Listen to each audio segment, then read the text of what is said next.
Okay.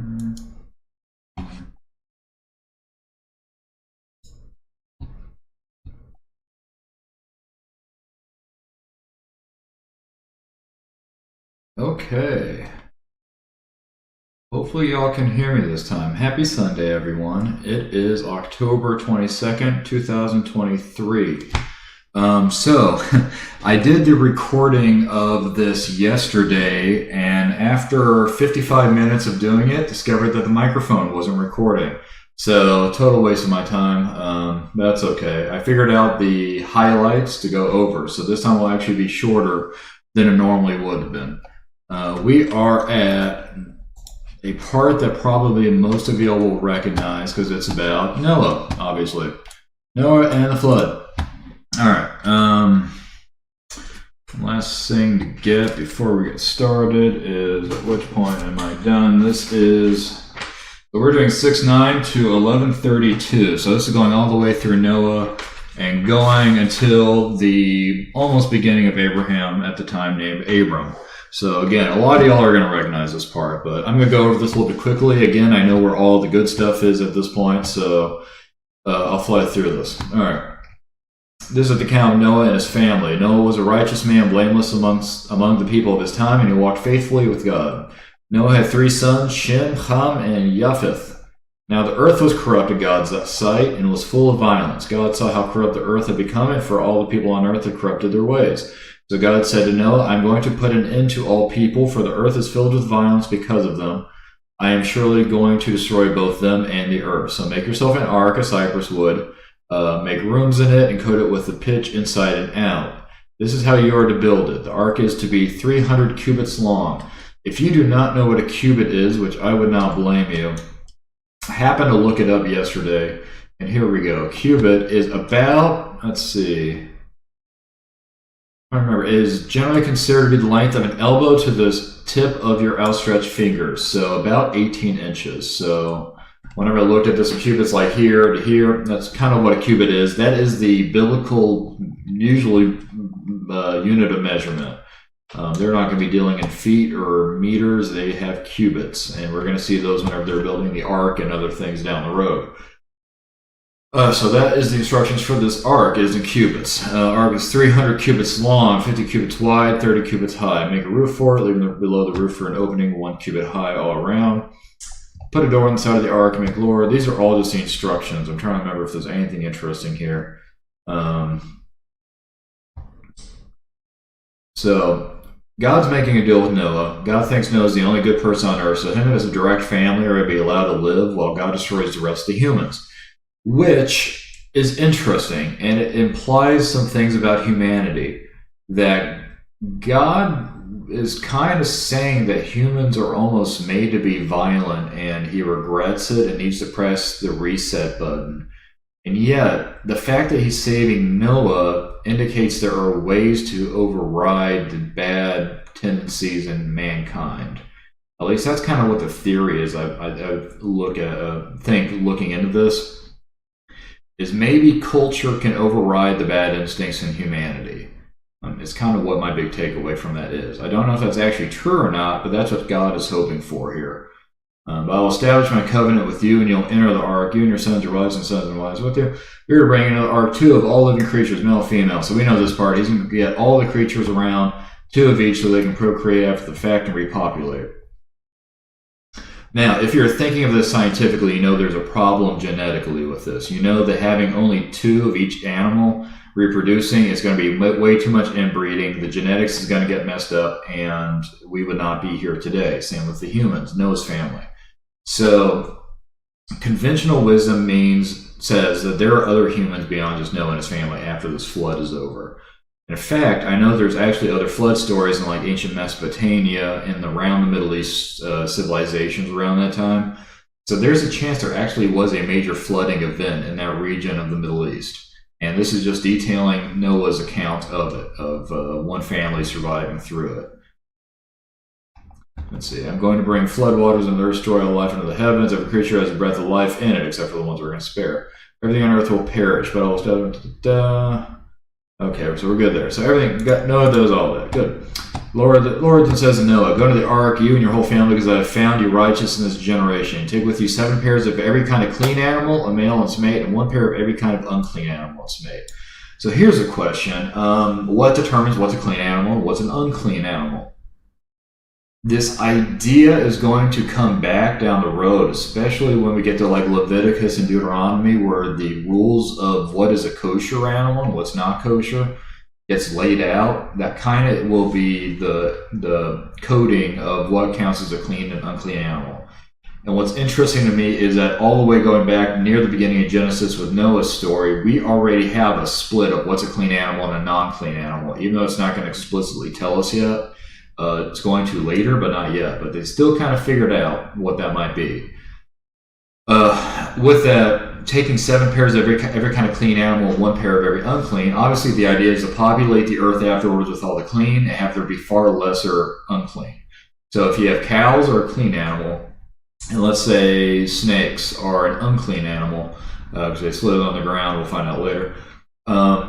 The cows are much more handier to humans. The snakes are not handier to humans. So you can see why there'd be incentive to have more pairs of the useful animals and fewer of the non-useful animals. You can see why that would make sense to them. Knowing what we know now about environmental balancing, ecology, if you're a park ranger, anything that works like that, you know you need to have a balance of predators and prey, otherwise things go out of whack. But that's what we know now, not what they knew back then, but still trying to just find the good animals, make sure they procreate more and fill up the earth more. So let's see, in 7 days, God's going to send down the rain. Noah does it. Now this was interesting as well. Noah's 600 years old. This contradicted what we went over last week. I don't think it was Cain and Abel. I think it's Cain's descendant that God punishes, saying that the max age now is going to be about 120 years. Which is much more akin to what we would think of as a potential, at least possible, life expectancy. If you get to be 120, good job, but it's at least possible as opposed to 600 years. So it's interesting that coming back to Noah now is able to be 600 years, when I thought God was ending how long people were living at that point. So a little contradiction there. I'm not sure what that's about. So they're going to get on the ark, pairs of clean, unclean animal, birds, all creatures move on the ground. Check. Let's see. 600 years in Noah's life. It begins to rain. Floodgates of the heavens open. I found this phrasing weird. The springs of the great deep burst forth. Well, if I think great deep, my first guess is ocean or the sea. So the springs of the great deep burst forth. I'm not sure what that would mean exactly. But I think floodgates of the heavens is obviously torrential rain. Alright, on that day, they enter the ark. It's repeating this part. They all have with them every animal, a voletta. So it's a lot of filler, and I'm not really sure why it has to repeat it this many times. Pairs of all creatures, animals going in with a male and female. Yeah, so it's just saying kind of the same thing over and over again. For 40 days, the flood kept coming down. So the floods happen, the ark works, the floating on top of it, and is going to cover the high mountains under the, let's see, all the high mountains under the entire heavens were covered. So the water's rising so much to cover the mountains. So, I mean, an ungodly amount of flooding. I don't know if it's going to be 400 feet of flooding. I don't think that's ever happened, but a lot of flooding. Obviously enough where it's drowning most everyone else on land. The waters rose, covered the mountains, and depth more than 15 cubits. I found this part kind of interesting. The waters rose and covered the mountains to a depth of more than 15 cubits. So does that mean the top of the mountains and then 15 cubits above? So 15 cubits being about 20 to 30 feet, somewhere in that range, I'm guessing. If each cubit's about 18 inches. Is that like 30 feet from the top of the mountain, or is it just talking kind of 30 feet from the ground? It's 30 feet from the top of the mountain, and we're dealing with like hundreds and hundreds of feet of water, which obviously would do the trick. But is that really what happened? I'd be surprised. Every living thing that moved on land perished. Everything on dry land that had breath of life in its nostrils died. Every living thing on the earth was wiped out. Now, this is kind of interesting because we have had various extinction level events on Earth before. Obviously, the asteroids that took out the dinosaurs is the famous one. There's a chance of something like that, maybe a megavolcano or another asteroid around 15, 20,000 years ago that might have reset everything or any developments humans had created so far. Because there seems to be ancient, like Babylon, seems to have better technology than what comes right afterwards. So we're thinking maybe there was a massive reset with where humans were technologically speaking. By the way, this is our relationship with God's realm. God's realm always has the possibility of just coming in and resetting everything for us. We're at the whim of the universe around us. If an asteroid comes down tomorrow and sets us back 3,000 years, that is always a possibility. Although, at the end of this, we're going to find out God's going to promise not to do that for all that's worth, and that would be nice if it was true, but we'll come back to that soon. All right, 6a. But God remembered Noah and all the wild animals and livestock around the ark, and he sent a wind over the earth, and the waters receded. So the wind's going to cause the water to evaporate, I suppose, enough, and the water recedes. Let's see, rain stops. 150 days. So we went from 40 days and 40 nights to 150 days. I'm not sure where that changes. And the 17th day of Ararat, this mountain that the ark stops at, I looked at yesterday, and sure enough, it is a real mountain. Mount Ararat in Turkish, prominent volcano mount located in eastern Turkey. Now, let me show you all that. Sorry, there we go. So Ararat, so eastern Turkey. Now, if there is an actual mountain named Ararat, I don't know if that's the same mountain that it's referencing here in the Old Testament. Interesting nonetheless. I wouldn't be surprised if that mountain gets named Ararat almost after the fact, but it could very well be the same mountain. From all I know, there is no evidence of Noah's Ark anywhere, much less on that mountain. I know there's been some sensationalist History Channel documentaries on it, but I don't think anything conclusive about finding Noah's Ark. But I wonder if anyone's fully looked through that mountain. I imagine they have at this point. All right. Let's see. So first, Noah's going to send out a raven, and it kept flying back and forth until the water had dried up from the earth, at which point the ravens found a place to land. So then he sent out a dove to see if the water had receded from the surface of the ground, but the dove could find nowhere to perch because there was water over all the surface of the earth. So why the raven doesn't come back and the dove does is a mystery to me. Yeah, I'm not sure if there's any significance between the two of those.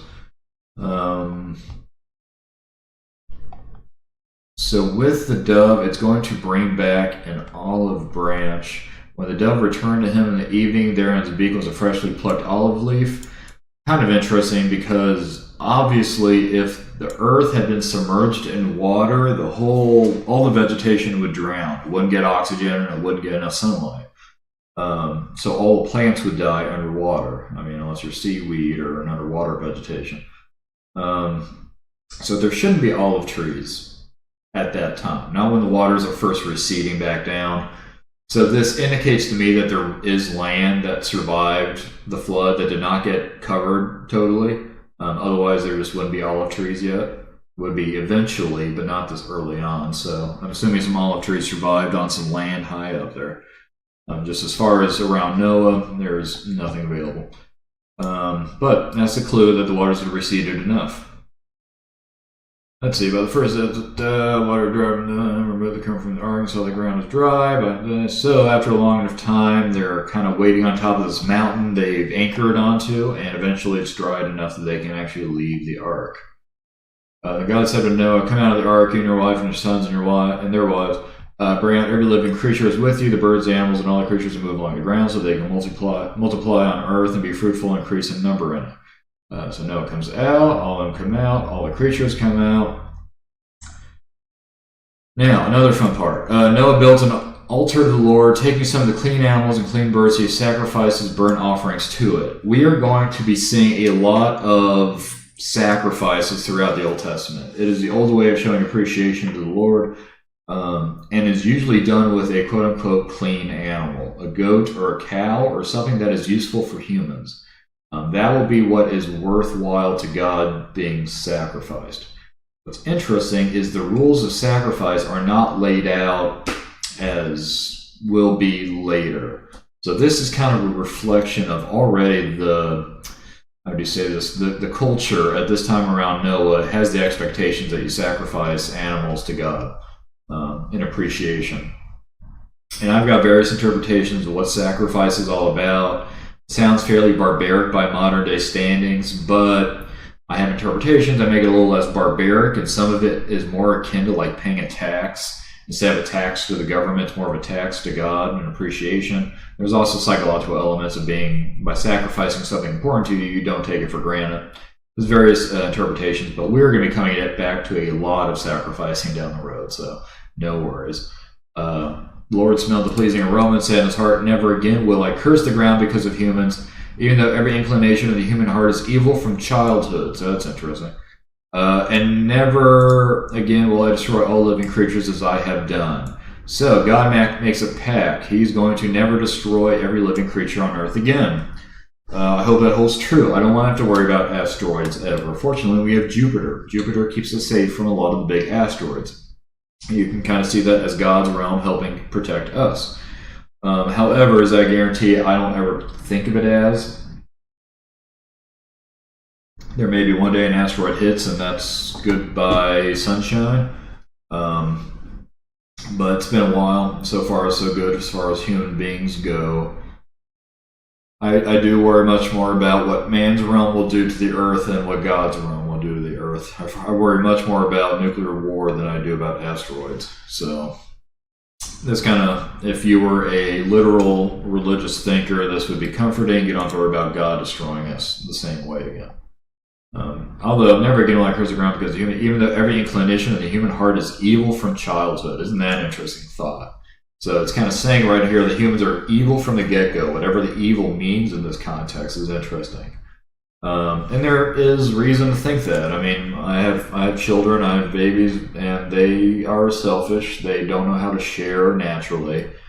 They're very much resource dependent. They want what they want, and they will beat up anyone trying to take what they're wanting, and then cry and grab my wife to get me in trouble if I didn't give my son a cookie or whatever it is.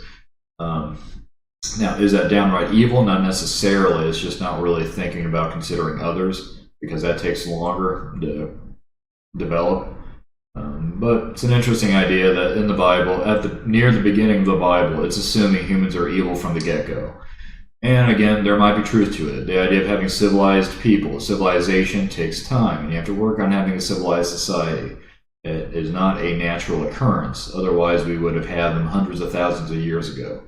There's a reason human civilization only really starts about 15,000 years ago, despite humans being around hundreds of thousands of years. And it probably is because it takes time to overcome the evil innate in us, amongst being able to read and write and things like that. And never again amongst relevant. All right. Oh, so here we go. As long as the earth endures, seed time and harvest, cold and heat, summer and winter, day and night will never cease. So sun will rise and set as it does, and I will make sure of it. No worries. That is kind of a promise going on there. All right, moving on. God's covenant with Noah. Then God blessed Noah and his sons, saying to them, be fruitful, increase in number, and fill the earth. All right, the fear and dread of you will fall on all the beasts of the earth. So all animals will start being scared of humans. It's always easy for me to be cynical when I'm reading these parts that give humans dominion over everything else. Because on the one hand, yes. On the one hand, yeah, we are the smartest creature on earth. That's allowed us to have dominance over every other creature.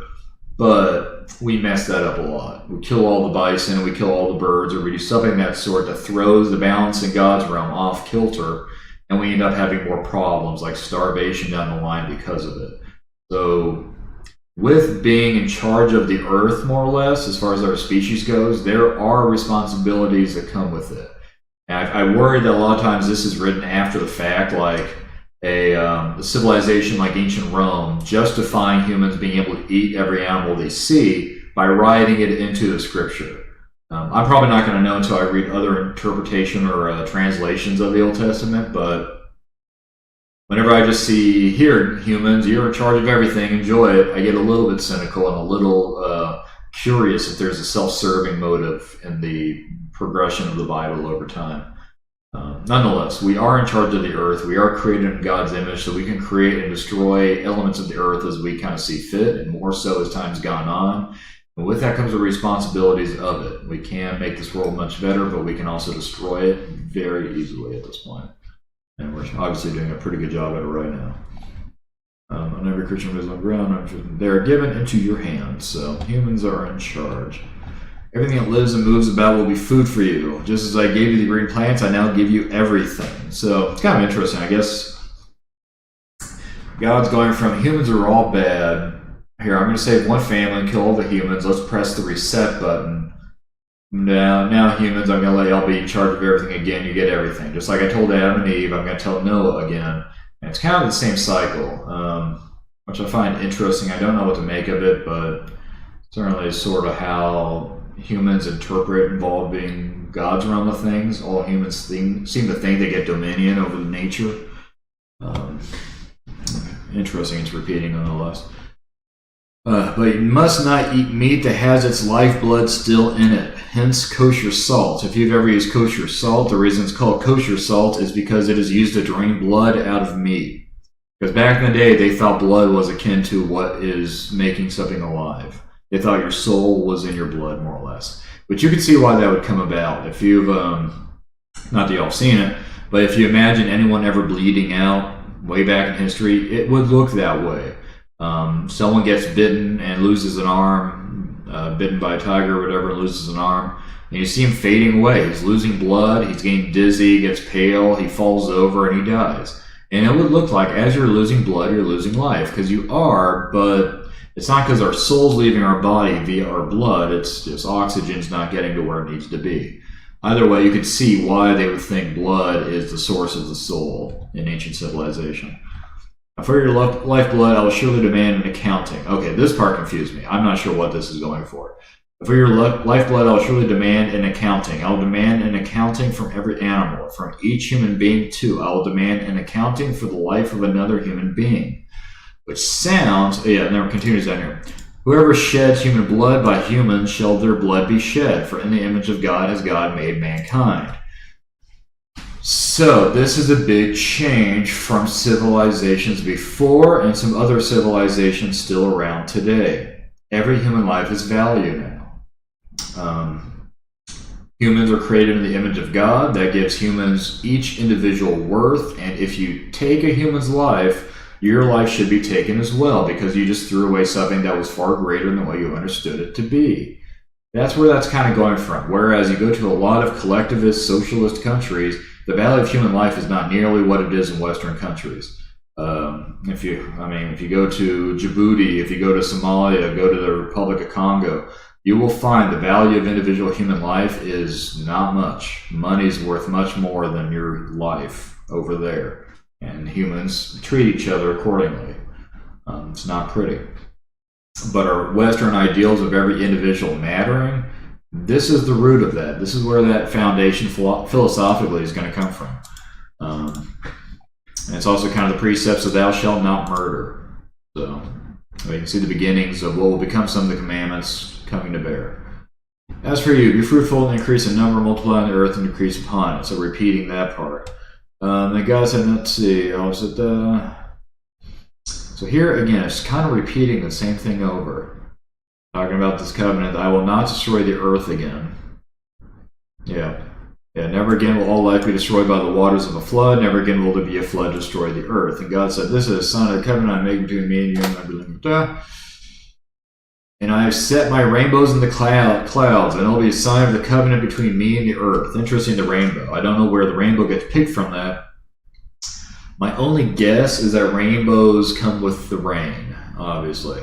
And so maybe in ancient times, it rains, you look around, and all the plants are greener the next day. Everything seems happier in nature.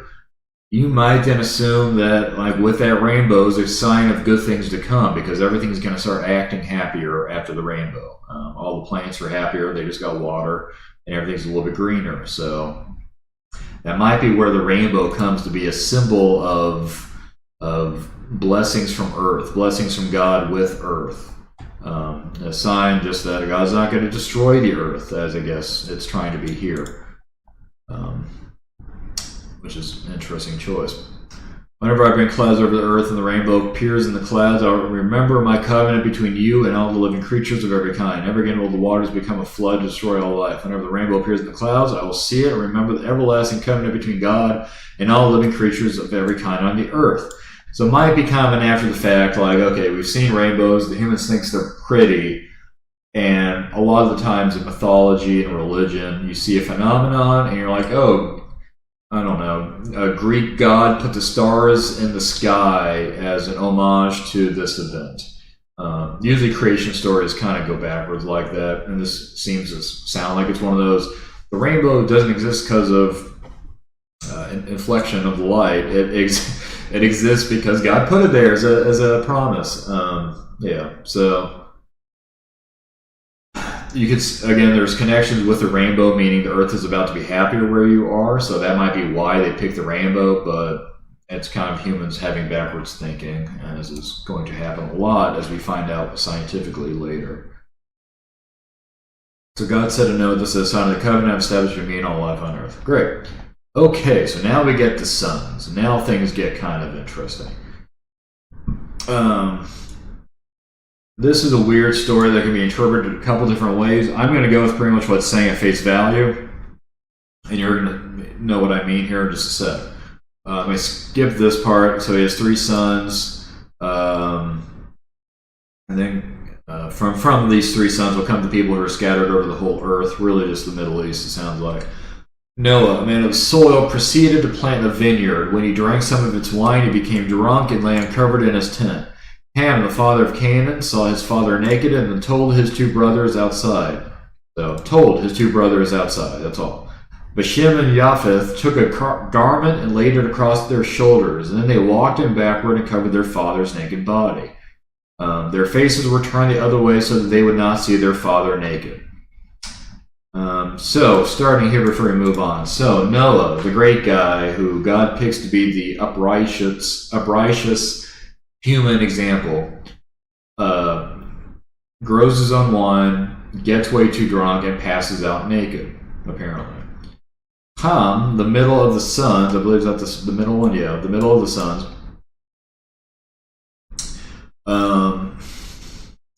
what's the actual wording? Saw his father naked and told his brothers outside. So Ham embarrasses his father. His father is in a compromised situation. Everyone thinks Noah is a great holy man, but here's Noah messing up, getting very drunk, and passing out naked, and one of his sons tells everyone else, or at least tells the other brothers. Whereas the other 2 brothers are much more respectful of their father's messing up, and actually go to try to help him recover by covering him, and so that other people don't see him naked. But here's the fun part. When Noah awoke from his wine and found out what his youngest son had done to him, he said, "Cursed be Canaan, the lowest of the slaves will he be to his brothers." He also said, "Praise be to the Lord, the God of Shem. May Canaan be the slave of Shem. May God extend Japheth's territory. May Japheth live in the tents of Shem, and may Canaan be the slave of Japheth."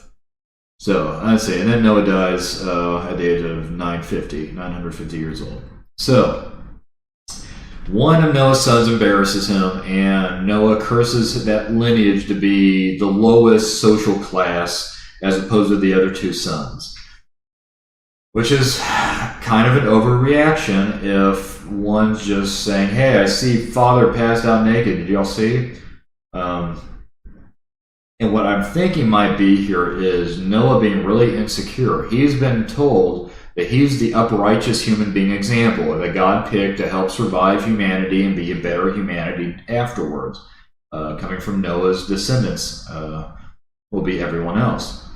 So with Noah messing up right afterwards, it is humiliating. Imagine anytime we hear of a quote-unquote good person, like a priest or a sage of any sort, some mentor, frankly, some cult leader somewhere, and they do something that goes against what their pristine image is, they will get very rageful to try to hide the bad thing they did because they know their image is on the line. And I wonder if that's kind of what happened here. Noah gets embarrassed and rageful towards Ham for embarrassing him and making him look bad when everyone thought Noah was the best human ever. So that's one option. Another option, if you're curious, and this will come back to maybe when I read a different translation of the original Hebrew, is that Ham slept with his drunk father. And you know what I mean by slept. In which case, yeah, this adds a lot more layering of the criminality of the whole shebang.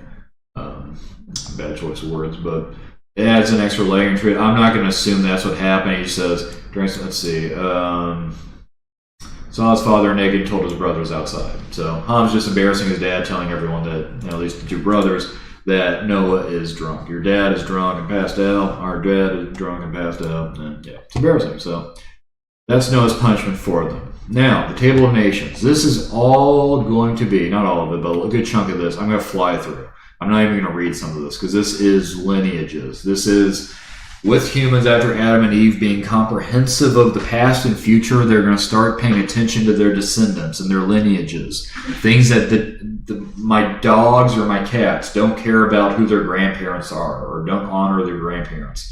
Humans do that because we have that forethought ahead of in the past. So this kind of is the only metaphorically important part of this I can glean out of it right now. But yeah, we have the sons of Japheth, the Japhethites, son of Japheth. We have all these guys, a couple of grandkids, some great-grandkids. And I'll see if anything sticks out. There's obviously one under Ham called Egypt. That's interesting for all it's worth. I don't know if that means Egypt. It's just the same name. Sons of Ham, sons of Cush, grandkids, great-grandkids.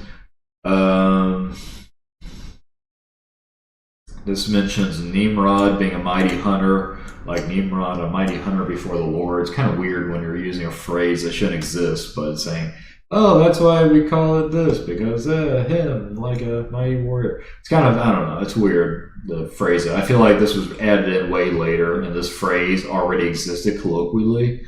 And so they added in, it's like, hey, that's why we have this colloquial phrase, because it's referencing this. I doubt this existed in the original Hebrew. Maybe it did, but it's weird if it did. The first sinners of his kingdom were Babylon, so that's one we know. Uruk, you'll hear of. Akkad, you'll also hear of. So references to real places, including Egypt up here. Let's see, Assyria, which if I do this should look familiar. Nineveh, great city. Egypt was father of Luddites, which is an interesting thing if you know what the word Luddite means. The Kasluhites, from where the Philistines came. The Philistines will be a repeating civilization up until today. If you're curious why the Palestinians are called Palestinians, the Romans called the area Palestine in reference to Philistine. It's where that word Palestine is going to come from originally. Canaan was the father of Sidon, the Hittites, Jebusite, all these folk, all these clans scattered. There's a reference to Gaza, so that's been there the whole time. There's sons Ham, Semites, born from Shem, whose older brother is Japheth. Shem was the ancestor of all the sons of Eber. Yeah, you can see why I'm skipping this part. Yeah.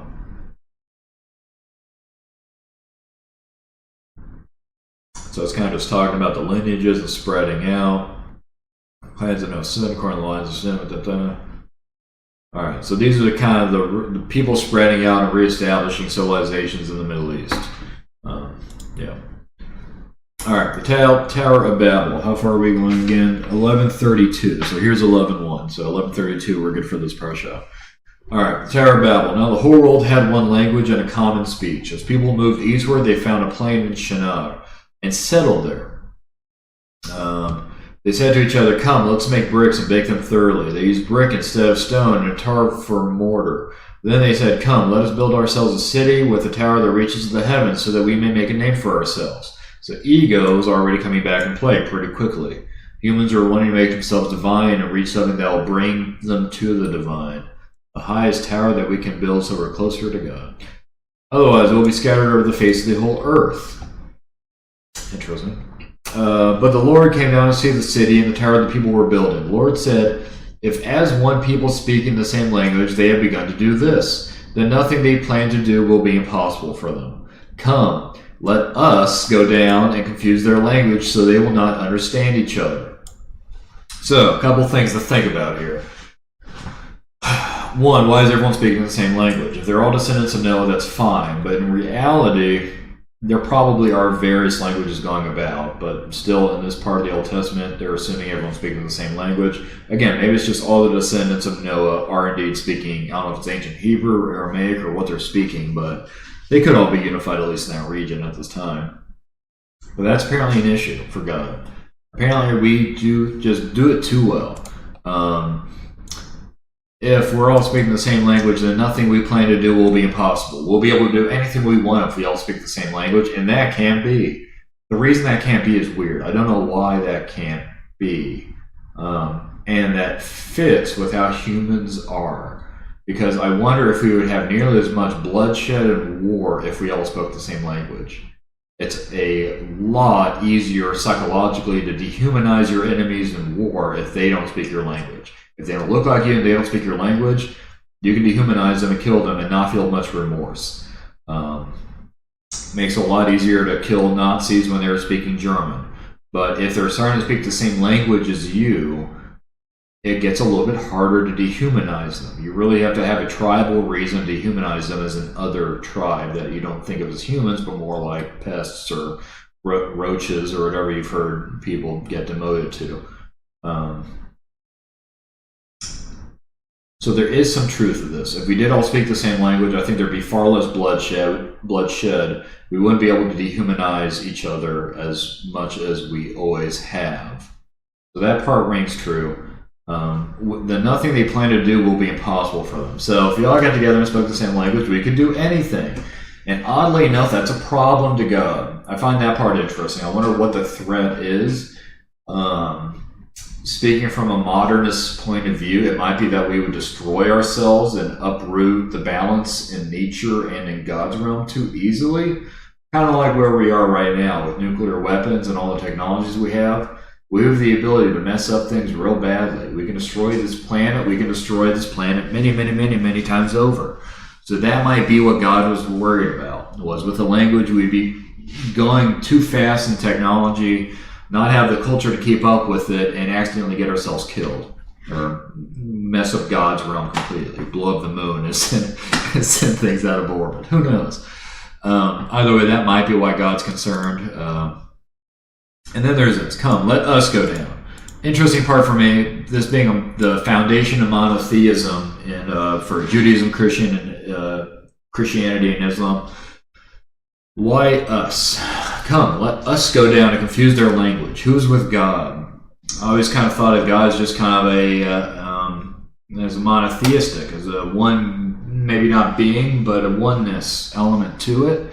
So what else is with God? Is there angels or are there multiple gods? What are we talking about here? It does not convey it. This could also be after the fact, giving room for the Father, Son, Holy Ghost idea for Catholicism. This may have been amended after the fact to make it plural. I don't know yet. But I do find it being us interesting and not what I thought it was supposed to be. So the Lord scattered them from over all the earth, and they stopped building the city.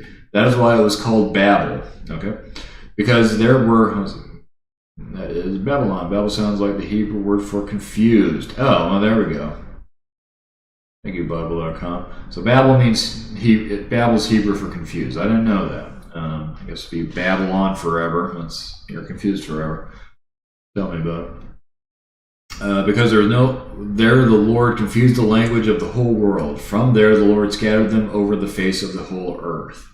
So humans are doing too good, they're getting too powerful, we have to handicap them yet again, make them all spread out and have different languages so they can't work together.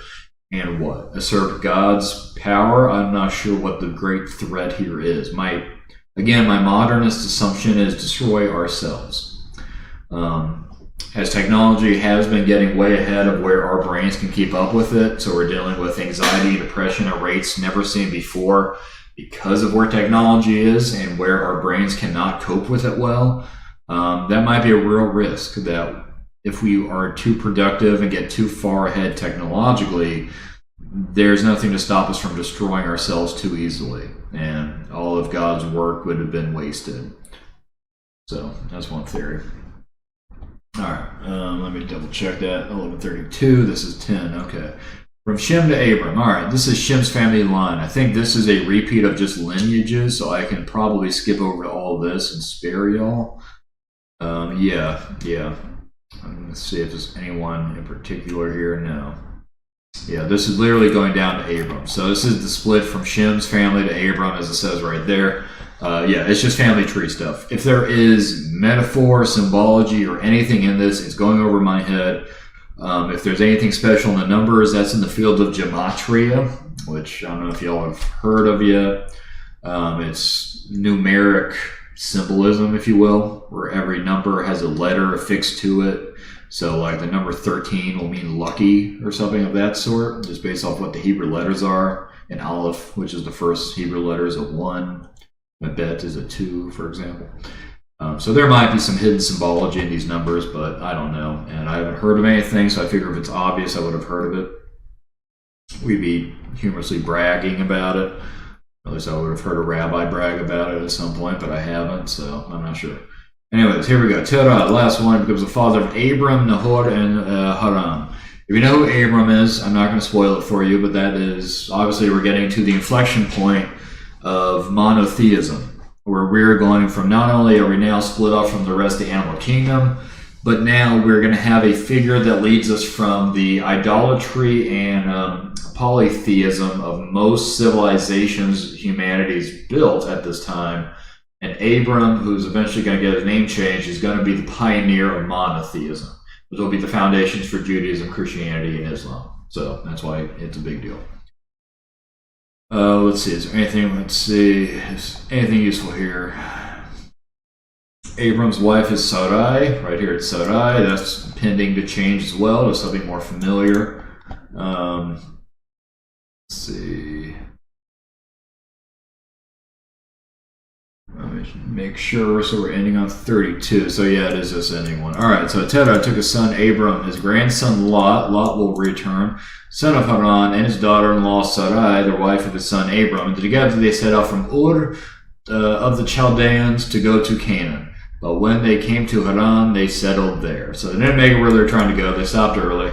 I don't know what Haran is. We'll figure that one out soon. And then Abram's, I guess, father lives 205 years and then dies. So that's it. That's this parsha for this week. It was much shorter. I was able to fly through it because I knew which parts to skip with all this family lineage stuff. The interesting stories of this, of course, are the babble. The ideas of humans being too efficient if we all have the same language. Is there a negative to that? Does all of us speaking different languages, has that led to more bloodshed and bad things, or has that kept us from being too productive and accidentally destroying ourselves?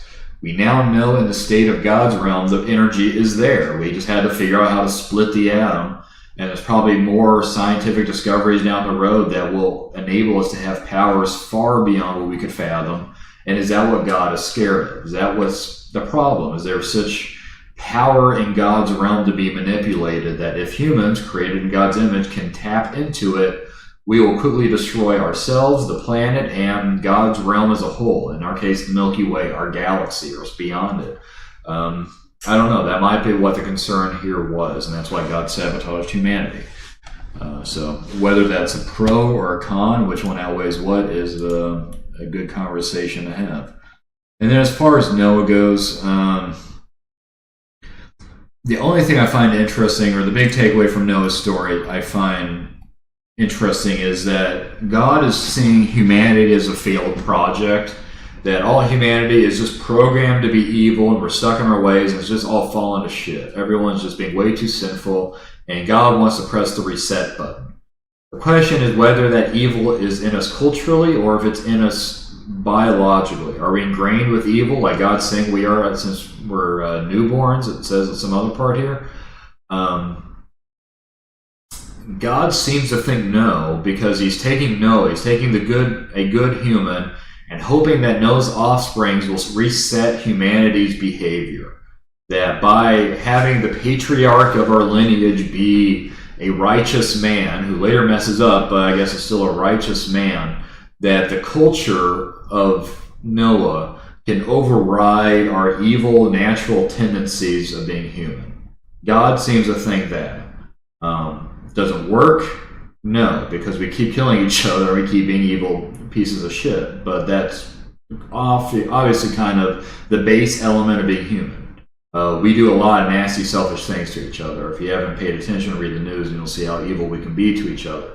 But God's thinking, okay, this is so bad, but I'm going to try it again. But if I take a good one, maybe we can have good spread, and I won't go back to that shithole. But if it does go back to that shithole, I'm not going to destroy it anyways. I'm just going to let it be. So it was a theory. I don't know if I guess it didn't work, but God had already decided not to destroy the earth again, so that's why he doesn't. And here we are. We're in a fairly sinful environment, but we haven't been destroyed because God said he's not going to do that again. There's no point. I'll make a deal with you. So I guess the interesting point is, can culture override our evil tendencies? And I am prone to thinking yes. I think culture is what overrides our selfish, perceived to be evil tendencies. Jealousy, the desire to kill each other to get what we want, things like that. Culture and cultural values are what we rely on to override those nasty instincts inside everyone, to keep us from being evil as a positive culture. And you'll see evil cultures as well. So there are good cultures and bad cultures. I'm definitely not afraid to say that. But everyone is on the same playing field regardless of that. It's just which culture are you a part of. And then if it's a bad one, can you adjust it to be a good one? So, all right. So we got through Noah, we got through that. I will continue this going into next week. We will have next week Genesis 12:1 to 17:27. So we'll see how long that takes, and we'll see what that one entails. I have no idea, but I look forward to finding out with y'all. In the meantime, I hope y'all have had a wonderful weekend. I hope y'all have a wonderful week, and I'll see y'all next weekend. Shabbat Shalom. Adios.